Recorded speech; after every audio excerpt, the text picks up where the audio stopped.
Ground దాకా వెళ్ళి ఆ గ్రౌండ్లో ఉన్న వాటర్ లెవెల్స్ని ఇంక్రీజ్ చేస్తుంది. అంటే గ్రౌండ్లో ఉన్న వాటర్ లెవెల్స్ని రీఛార్జ్ చేసి నీళ్ళు అనేవి పెరిగేటట్టు చేస్తుంది. వీటి వల్ల మనకి ఫార్మర్స్కి యూజ్ ఏంటి అంటే తక్కువ స్థలంలో ఎక్కువ ప్రాఫిట్ ఉంటుంది, వాళ్ళకి ఖర్చు పెట్టాల్సినవి తక్కువ ఉంటాయి. కుసుమ్ స్కీమ్, ఇలా పిఎం కుసుమ్ స్కీమ్ కింద మాకు సోలార్ ప్యానెల్స్ కావాలి సార్ అని వెళ్ళి పంచాయతీ ఆఫీస్లో కానీ అలా వెళ్ళి అడిగితే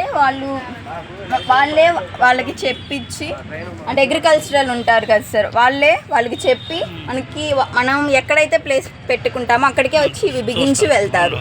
ఇలా వీటిని ఫార్మర్స్ పొందొచ్చు. Thank you sir.